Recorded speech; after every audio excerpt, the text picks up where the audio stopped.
Had to raise. Sport. And I quite do like the way they dribbled up and down the court. I like the slam dunks. You could take me to the hoop. And my favorite play, it just might be the alley-oop. I like the shut that shit up. You are not Lil Bow Wow, buddy. Now, to me, it seems that basketball has been around forever, and my earliest memories involve playing the sport as well as watching the NBA. But sometimes I think, how did all of this come to be? Well, to answer that question I just posed, let's move our timeline to 1891 and learn about how this handsome young man made basketball. James Naismith was seeing his students bored as hell because it was cold and raining, meaning they couldn't play football or lacrosse because of the conditions. Mr. James couldn't stand to see his students restless and wet. Pause. Oh hey, my God, yo. Who cares about this dumb Canadian? Hey, buddy, you better respect James Naismith. I don't want to hear that disrespect come out of your mouth again. Oh, yeah, by the way, the inventor of basketball is Canadian, so if you're arguing with someone on the internet about how only one country in the world really plays basketball, please let them know. Anyways, because of how wet it was, James was forced to cook up something entirely new. And cook he did. He studied immensely, putting in some real dedication and pain into crafting this new sport. And this is what he came up with.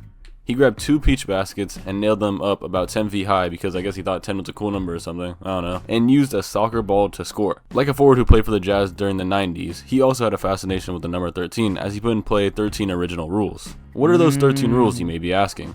I don't know, Google is free, buddy. This is the history of the NBA, not the history of James Naismith. All I know is that originally dribbling wasn't even part of the 13 rules, and they added it in 1892. They would kind of just stand there and pass the ball around like an obscure version of Ultimate Frisbee, I guess. Anyways, let's talk about how the NBA was on its path to getting formed. It wasn't until 1895 when basketball first started becoming an established and somewhat recognizable sport. Basketball began getting played in high schools during this time, and it makes me wonder how many people joined these teams as a joke, calling it a random ass sport. In 1901, college basketball was played all throughout the country, and it was around this time that James Naismith decided to lock in and made Tim Duncan's whole career by inventing the backboard. He also made people actually able to not have the ball slip out of their hands. I wonder who made it cool. That's my thing. Who made basketball cool? By changing the material used for it to leather. Finally, to complete the sport from looking like some random shit kids invented, like wall ball. Wait, this is a real sport that people actually play at the Olympics now? Sorry to all my wall ballers out there. I wasn't familiar with your game. Anyways, yeah, they had a rim and a hoop with a net instead of just a peach basket so it could look more professional. We're getting close to the NBA part, guys, I swear. In the 1920s, multiple leagues and groups around America were beginning to be formed. The most popular one being the Harlem Globetrotters, who helped popularize what was considered at the time a poverty sport. Now finally, in 1937, the National Basketball League was formed. This is important to the NBA, I swear. After a little under the decade, in 1946, a new league was formed that was meant to compete with the NBL, called the BAA. Now what does the BAA stand for? I guess it's supposed to mimic a sheep noise because they joined the herd with the NBL, finally in 1949, forming the National Basketball Association, or the NBA. Holy shit, finally that intro's done with. That's the longest intro I've ever done. Now, the inaugural season for the NBA was the 1949-1950 I know this season. was the boring and part of the NBA video. in the 50s is a very undocumented place. I mean, a lot of shit happened, but there's not a lot of specifics. Now, to start with, there's a lot of discrepancies when you put certain terms into Google, which will make it look like I'm off the Henny and have no clue what I'm talking about. But I assure you, I'm not J.R. Smith, and there's a good reason for this. The reason being is I don't believe, whether it's official or not, that the BAA seasons were recognized as part of NBA history by the NBA itself. If it is, that means the first official season is the 46-47 season, but this is my video, so I'm saying the first official season is the 49-50 season. And if you have a problem with that, go make your own video, because I'll be the first one to tell you this shit is a mission. Anyways, the 49-50 season started with 17 teams in 3 divisions, with the top 4 in each division making the playoffs. Among these names are 2 recognizable ones, being the New York Knicks and the Denver Nuggets. Then we also have the eventual champions, the Minneapolis Lakers, of course, the modern day LA Lakers. Damn. Now the GOAT of this era is the Denver Nuggets were an inaugural team. Damn. Never really noticed how much of a failure they've been. Like, if you're really thinking about it, bruh, you being one of the inaugural teams in the league and only winning your first championship in 2023 is kind of crazy. If that's dick suck, that's dick suck, but that sounds crazy to me. And maybe they actually have one.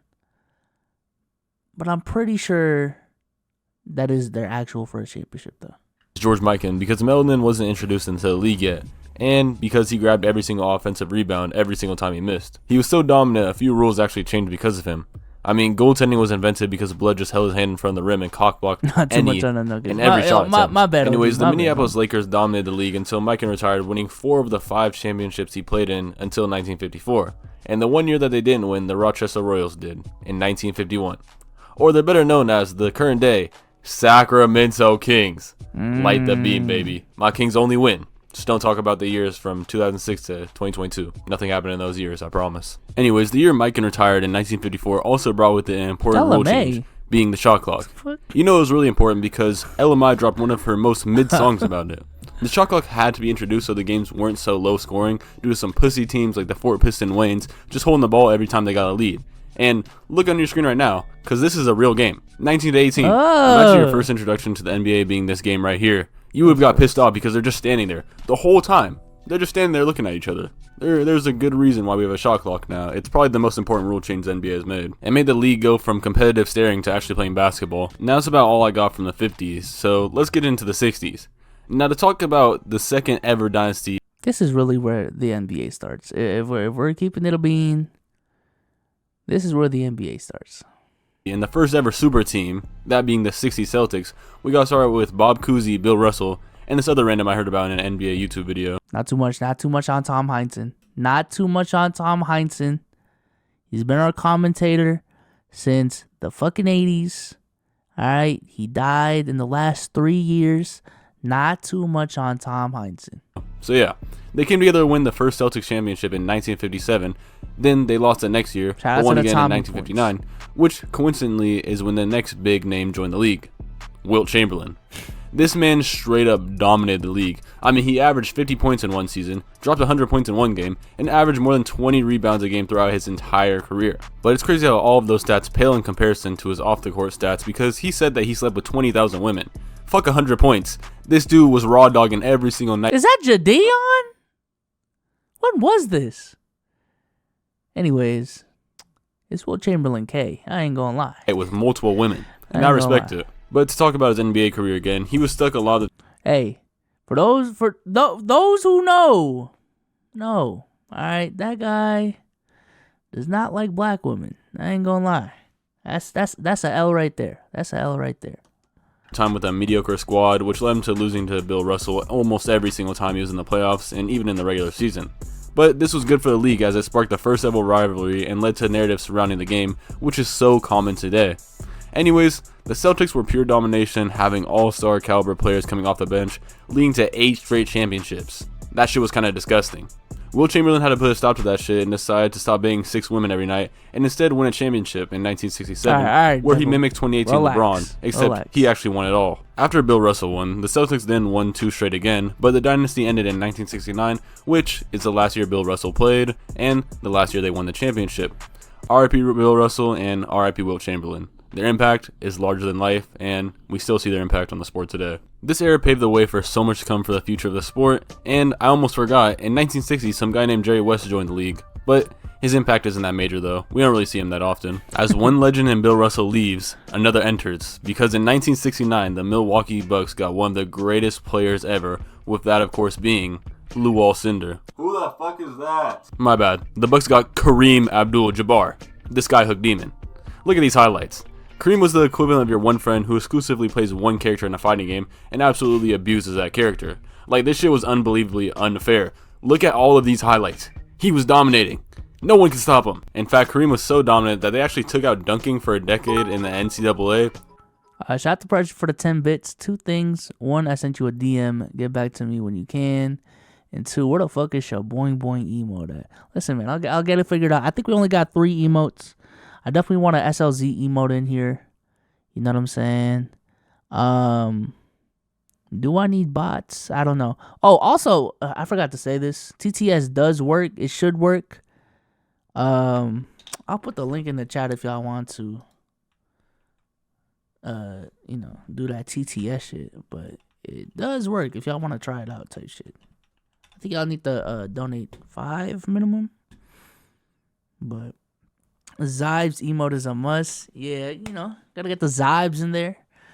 We gonna have fun on these streams, man. I ain't gonna lie. Just need a couple of clips to go crazy. If we can get to like 200 on here. Hold on, chat. Hold on. But yeah, if we can just rebuild to 200, bro, I think we're straight. That's enough to be active for real. I ain't gonna lie. Let's get back to the video though. Because he would damage the hoops so often that they couldn't afford to repair them. I would be on hots if I had to guard this man every night back in those days. Imagine getting off your 9-to-5 electrician job and then realizing you have to play Kareem Abdul-Jabbar at 7 that same night. I would have just ended it all. Like, there's no reason to go on at that point. Speaking of economics, there's an elephant in the room that I haven't been addressing so far, that being the economical status of the NBA. So it's time to mimic Agent Zero and pocket watch the league. Now, the reason why people call players of the early NBA plumbers is because they most likely were. I mean, shit, they had to put food on the table somehow, and the NBA wasn't doing it. From the 1950s to the 1970s, most NBA players did not earn livable wages whatsoever. But this started to change in the 70s, with the NBA quickly becoming the biggest growing American sports league and starting to spread worldwide also. With the sport gaining worldwide popularity, the highest paid NBA player in the 1970 season was starting to bring in $250,000 annually, with that being Kareem. So finally, these NBA players weren't part-time basketball players and full-time electricians, but full-time basketball players and maybe part-time electricians. But to continue with the actual basketball, Kareem won his first championship in 1971 to start one of the greatest legacies ever seen in the NBA. And the NBA as a whole was going through a transitional period within the 70s. The league was still heavily dominated by big men, and the sport as a whole was expanding. Dribbling rules started becoming a lot more lenient, leading to more innovation for guard play and shot creation for players who couldn't dominate the post and use their strength to their advantage and their ungodly height. This will be very important going forward. The 70s also was a time of parity in the NBA, which was much needed after the absolute god squads that were assembled in the 50s and 60s. I mean, watching the NBA back then must have been like watching the fully healthy Warriors after adding KD for a decade long. An absolute snooze fest. Imagine that for 2 whole decades. Now, addressing the biggest thing to happen during the 70s, with that of course being the ABA and NBA merger. Oh. I was talking about crack. I don't know if he was going to mention the crack. But there was a crack problem in the NBA. Is he going to mention that? I don't know. We'll see. In 1976. This was the biggest move the league has made thus far. They basically had a monopoly on all of the basketball talent now. If this merger never went through, we might see the professional scene of basketball look more like soccer, with highly talented and skilled leagues all throughout the world instead of it being dominated by one specific league. This decision... Oh yeah, crack is the 80s. My bad, OG. I ain't gonna lie. Shout out to the crack. Shout out to the crack epidemic. It's crazy. Oh shit. Hey, low key though, if the NBA and ABA never fucking merge, NBA champs not gonna be world champs. Let me tell you that much. Let me tell you that much, man. I ain't gonna. That whole conversation is dead. Win against this by congregating all the top talent in the NBA and voiding ABA history. The 4 teams that joined are all current day NBA teams, with the Denver Nuggets, San Antonio Spurs, Indiana Pacers, and at the time, the New York Knicks, who are of course the Brooklyn Nets now. Anyways, enough of the merger. Let's talk about an insignificant rule change in the 1979 season, with that being the 3-point line. This definitely won't change the game for the rest of its history. The 1979 NBA season was a very significant one for the NBA, because in addition to adding the 3-point line, they also added Larry Bird and Magic Johnson into the league as they were going into their rookie years, which those two, in my opinion, changed the game forever and showed that the NBA isn't heavily dominated by big men, and they could be dominated by players who have more traditional guard-like skills, with Magic Johnson and then Larry Bird being more of a wing-type player. But still, at least it isn't a 7-foot guy dominating the league anymore. Starting now, in my opinion, is when the game came to what we recognize it to be today. The 80s. The start of the 80s saw the highest earning NBA player making $1 million annually, as well as the league adding a new expansion team in the Dallas Mavericks. I don't know about that, because even comparing 2000s basketball to what we see today is kind of crazy. I ain't gonna lie, just the pace of the game is insane. Like, I don't know. I feel like the 70s and the 80s is its own thing. The 90s to 2000 is its own thing. And then from like 09, not even 09, I think it actually cuts off at 2010. After Kobe won his last ring, from 2011 to 2013 is like its own, 2014 is like its own little era. Then 2015 and on is like 3-point shooting out the wazoo, no cap, like dead ass. That now made 23 total teams within the league. This was when basketball went from just another sport to one of the sports in America, along with baseball and football. Whether you loved Larry Bird stroking that thing, or you loved the way Magic Johnson handled balls, you had to agree the best part was watching them play each other. In my opinion, after researching for this video, I have to agree, this was the best player rivalry we've ever had in the history of the sport. Larry Bird was such a shit talker, and Magic Johnson was one of the best players to step on the court from the moment he was drafted. These players undeniably hold up today. I mean, look at these Larry Bird highlights. They speak for themselves. These two helped change the game from being so center dominant to start letting smaller players dominate the league, although both were still pretty tall, with Magic Johnson being a 6'9 point guard and Larry Bird being a 6'9 wing. The Lakers in this decade won 5 championships, with Kareem and Magic being the best duo in the sport. Kareem being so dominant that he made a record no one would ever break again when he retired in 1989, amassing a career total of 38,387 points. Again, this era was straight cooking. David Stern became commissioner in 1984, which led him to making the league so much more global. He also allegedly rigged quite a few things according to numerous sources, but hey, at least he made the sport entertaining. I can't complain. Common Stern W. Speaking of 1984, we have arguably the greatest talent ever assembled in one draft, with one man ready to change the sport as we know it and become a global icon. Michael Jeffrey Jordan. Among Jordan there was Kareem, a San Antonio woman hater, and Johnny Stockton. Again, I have to say it, this was the most prosperous time the league has seen. He still got time, but he still hasn't mentioned crack. Come on, man. Come on, man. You could do better. Come on, Rays. Mention crack. Up to this point. It seems like I'm an old head and I'm glazing the good old days, but I promise I'm not. I'm actually hella young, and I usually glaze LeBron. But amongst all of this, there is one key problem occurring throughout the league, with that being the widespread, let's just say for monetization purposes, widespread Coca-Cola drinking throughout the league. Then they estimated that in 1980, around 40 to 75% of the entire league indulged in Coca-Cola sipping. This was specifically tragic, as some players were going to prison for possession, and in some cases, entire lives being ruined. As in 1986, the second overall draft pick passed away due to it. R.I.P. Len Bias. The stigma of the NBA being full of addicts was one that made it extremely hard for the league to demand higher salary and TV deals or sponsorships. This was the one thing that prevented the NBA from taking the jump that it truly deserved and delayed it until the 90s. That was because one man made it impossible for anyone around the whole entire world to ignore the league. And this was regardless of whether or not you even watched the sport to begin with. But before we get into that, we have to talk about the 4 new expansion teams within the decade, with that being the Hornets. Maybe it's Dick Suck Chat, but just maybe it is. Does Jordan have the best handles up to like till he came into the league? I feel like he did. You know what I'm like, looking at it now, that shit look kind of mid for today's standards. But Jordan's handles was like crazy for that time. I feel like, I don't know. Hornet, Heat, Timberwolves, and Magic, bringing the team total to 27 now. Finally, we can get into the most iconic era the NBA has seen, where everyone was captivated by one team, and to be specific, one player. Now, if you're a bronze sexual like I am, I highly recommend skipping this part of the video, as it's nothing but doing tricks on it for Jordan, if I'm going to be honest with you. And I originally didn't even plan on glazing him as much, but in doing research, he truly did make the NBA into a more recognizable league across the entire world, and not just America, which is why we have players like Luka Doncic and Nikola Jokic dominating the league right now. I hate you too? What the fuck? Jordan dominated the 90s alongside the Bulls after continually losing to the Pistons within his early years in the league. He was hyper-athletic with a phenomenal mid-range shot and a great post-game. When the Bulls won 3 championships in a row and he retired on top of the world, he left a large impact on the sport. I mean, he had a season where his team only lost 10 games. Everyone had to be there to witness his greatness that was on display every night from him and the Bulls.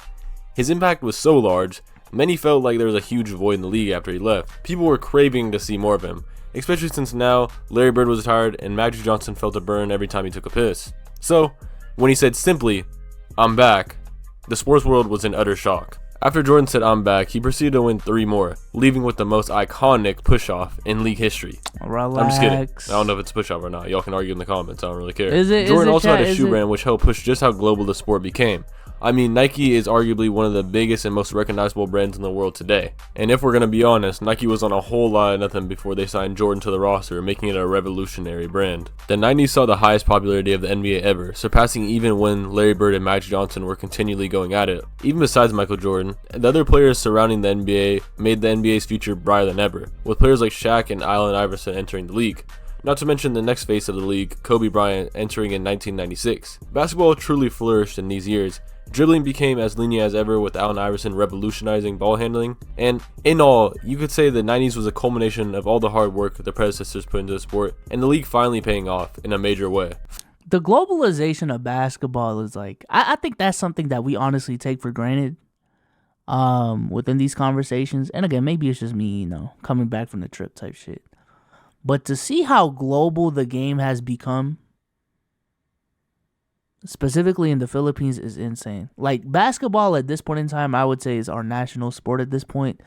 If there's a couple things Filipinos love, number one is a Shih Tzu, number two is fried chicken, and number three is basketball. I ain't gonna lie. Like, I got a picture on my Instagram, and it's just one picture, but I swear to God, you can find fucking hoops like this all over Manila. You know what I'm saying? Through all the poverty you see, there's gonna be one basketball court around the block. Like, dead ass. I'll show it right now. They have hella courts looking like this in the Philippines, bro. Philippines loves basketball. And I don't know, it's just crazy to see that, like, this thing that started in Springfield, Massachusetts is this global, to the point where it is another country's national sport. Shit is nuts, bro. Shit is nuts. Finally, to end this talk about the 90s, we have a direct showing of how popular the sport got outside of America, with Canada getting 2 expansion teams in the Raptors and the Grizzlies, which eventually, of course, moved into Memphis. So finally, I think it's time we get into the 2000s. Basketball at this point was a cultural phenomenon for up to 20 years at this point. The 90s made it extremely popular in music, media, commercials, and many more. Whoever you were, it was hard to avoid the league or basketball in any totality. The NBA was so much more than a league that had basketball players, but had actual icons up to this point. Although, with Michael Jordan leaving the sport, the most captivating thing about the league at this point was Kobe and Shaq teaming together on the Los Angeles Lakers. So there's really nothing to do to popularize the sport, right? Well, actually there was, because in 2003, my Snookums, Pookie, Bubba Bubbly Bear, LeBron Raymond James entered the league and became... I seen that clip on Twitter, bro. And I was like, yo, this is probably the last time LeBron wore a Celtics hat, bro. Like, this interview right here is the last time LeBron James wore anything Celtics related. I ain't gonna lie. the league and became my glorious sweet monarch immediately. He struck not only my heart, but everyone's heart who decided to watch him. LeBron was, at the time, the most hyped up prospect in the history of the sport. The writers went to his high school and talked about him like a fucking anime character, talking about the chosen one. Blood is not Gojo, man. Get that out of my ear. Personally, from my perspective, this era of the NBA was when the NBA shifted to being a superstar-driven league. This could be due to social media finally coming around, making it easier to spread narratives about each player, but I feel like it could just be a lot of widespread talent from the guard positions, the forward position, and the center position, which we've never seen before. Tough move. So many talented players at so many different positions, and they were all just cultural icons because of social media, journalism, and everything else reaching its peak. This also is when a lot of prominent sports media personalities started having their come-ups too, like Stephen A. and Skip Bayless changing the way we talk about ball to this day. We also got our latest expansion team in the Charlotte Hornets, who are still yet to do anything substantial, unfortunately, but at least that brings our team total to 30 now, which means we're up to modern day teams. And I really don't have much to say for this era because this was the time I started watching basketball and the NBA personally, so it's hard for me to speak on this part of the league in totality in a revisionist sort of way like I did before. It's actually kind of making me feel old to realize this entire era is 20 years ago at this point, and a lot of newer fans know close to nothing about it. I guess one thing to talk about is just how much money players are starting to make now. The 90s saw the first ever players to make $10 million annually, and then the 2000s doubled that, with the highest earning players making $20 million a year annually, not to mention all of the other endorsement contracts and deals that these players also probably got. This is a far cry from the time being an NBA player was actually just a part-time job. Another thing to speak on and note is just how this is really a transitional period for the league, as this was one of the lowest scoring eras in history and one of the lowest paced, and scoring as a whole has been on decline in the league since the 80s, although it truly reached its peak within these years as the pace was very slow and there are many low-scoring games. Speaking of these years, it was complete domination for the Lakers and Spurs as they combined for 6 out of the 10 championships gained throughout this decade, starting the absolute dominance that was the Western Conference in the NBA. Finally, something that happened that is also very important in today's league is the start of trade requests within the league, happening in 2006 when Allen Iverson requested out. Anyways, right. I think it's time to catch up to current day. Before the turn of the decade in 2010, a certain player would be drafted that in the grand scheme of things may not be as high on the all-time list as others who I put spotlight on, but the impact they had on the game is just as big. And of course, I'm talking about Stephen Curry. As I spoke on before, the NBA was in a transitional phase in the 2000s full of low-scoring games with a slower, methodical pace. This was changing in the 2010s though because of a small rule change I talked about earlier. You know, the one about how if you have your feet behind a certain line and shoot it, it's worth more points? Yeah, that rule change actually became significant because the team that would dominate this era utilized it to its fullest capability as soon as the Heat and Spurs were done winning. Stephen Curry utilized off-ball movement and his unprecedented shooting to take what was the slowly expanding three-point shot from a small, thing that people occasionally shot to the most central part of every offense. Spacing now in today's league is something that your team must have to succeed offensively. Clogging up lanes with players who can't step behind the arc makes offenses fail in the modern era. I sort of God. Ruin is a strong words. I wouldn't say ruin. But in terms of transitional eras, I think it was very, very clear. In the 80s, it was Kobe, Magic. And then it goes to Jordan, hint of Hakeem. 2000s come around, is Shaq. The 2000, then when Shaq does his thing, it goes to Kobe and Tim Duncan. And then it goes to LeBron. I swear to God, that next dude that was supposed to be a generation-defining talent was supposed to be Steph Curry. After what we saw in 2015, 2016, it was supposed to be Steph Curry. But LeBron's longevity is so insane that we don't even know whose fucking era it is, how long this era has truly been. KD was another one. I ain't gonna lie. I think deadass, there's an alternate universe where LeBron's career truly declined starting in 2015. And he has a traditional career trajectory. And the next people up was supposed to be KD and Curry. I ain't gonna lie. It was so clear cut in a lot of people's mind that was supposed to be the wave. But this dude LeBron was just nah. I'm gonna be elite and top 5 caliber for 8 more years. Fuck. This new brand of basketball made the Warriors the greatest team in regular season history in 2016, winning 73 games, even beating out the Michael Jordan-led Bulls I talked about earlier. Stephen Curry not only made every 12-year-old want to shoot 70 feet behind the arc to no avail, but he also created the top glazer in the history of the world with fight reacts on his dick every single time he does anything, literally anything. But with this Warriors team winning 73 games in one season led by Stephen Curry, nothing could have possibly ruined their season, right? Besides my sweet King James. The 2016 season had the greatest storyline ever, I don't care. Be ready for my 2016 NBA season in 60 minutes video because it's coming soon. Trust. Anyways, the biggest rivalry in this decade was between the Warriors and Cavs. And I'm sure as I ramble on, everyone's thinking, damn, shut that shit up already. We know all this. This only happened a few years ago. So I'll keep this part of the video a little more brief than the other decades. But one season I do want to speak on is the 2019 season because it was the first time in NBA history a team outside the USA won the championship. And it was quite possibly the greatest celebration in NBA history in Toronto. Finally, let's get into the 2020s and talk about what they've held so far. The Lakers won in 2020 in a bubble or something. I don't know. Some people say it's a Mickey Mouse trophy. I don't know. A Greek man who in 10 years time might deserve his own section of the video, like other people, won a championship for the Bucks. And finally, the Warriors got another title. Oh yeah, and the Denver Nuggets won a championship this past season, led by Jokic. 2023 NBA season in 23 minutes. Conclusion. The state of the NBA right now is in the best place it has ever been, as I see it. You can argue with me, your mom, your grandma. I don't really care because how I see it, it's in the best state there is. There's more parity in this league than there ever was, with every team that has won the championship so far this decade being different. The sport is much more global than it ever has been, being the 3rd most popular sport in the whole entire world. Okay, I think in a vacuum, it has. I think when we look at the linear growth, I don't think there's anything really pointing to the game going on a decline. However, as my mathematicians out there know, we know what derivatives are. When you find the derivative of a graph, it can still be going positive the whole time. But what is that? What is that slope at? You know what I'm saying? I feel like over the last couple of years, the growth has stagnated a little bit. The growth, in my opinion, has stagnated a little bit. And it's because of the fact that the NBA, along with other industries as well, is finding a hard time trying to find that next face of the NBA. And I ain't gonna lie, part of it is xenophobia. I ain't gonna lie. Giannis and Jokic are right there. They are right there. They should be the clear faces of the league. One dude has won 2 MVPs, 2 DPOYs, and an NBA championship with a crazy finals performance in the last 3 years.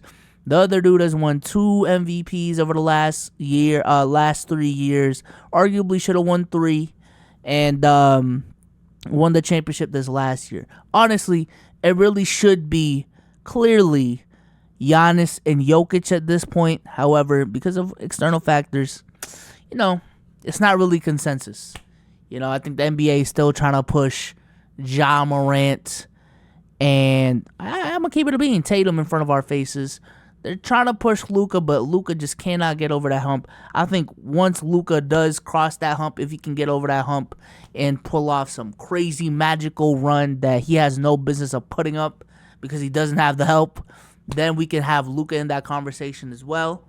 But yeah, in terms of marketability, I do think the next step for the NBA is really pushing Jokic, Giannis, and Luka as the 3 motherfuckers that run this shit. I think it'll really help globalize the game even more. You know what I'm saying? And other factors as well. I feel like shoes have been a really big factor in the globalization of basketball. Jordan and Nike played a really big part in the globalization of basketball. Kobe and Nike and how they marketed Kobe played a really big part in globalizing basketball. Same thing with LeBron James. So a part of it honestly doesn't even fall on basketball players, and the game that we fucking consume. Part of it, low-key, is on Nike and Adidas or something else. Yo, market Luka right. Nike, stop wasting Giannis. You know what I'm saying? Jokic, does he even have a shoe deal or something? I don't think he does. But we gotta market these European players better, bro. These overseas players better, bro. I ain't gonna lie. I think that's the next step. But they want to tiptoe around and try to market Ja Morant and Jason Tatum. But I get it though. It's because the main market of the NBA right now is still in America. And Luka, Giannis, and Jokic just doesn't resonate with that crowd compared to American-born players. You know what I'm saying? Also, Under Armour did fail Curry. But shout out to Race for the video, though. Big raise. You know what I'm saying? With that being said, though, chat, I think I'm gonna close it off right there.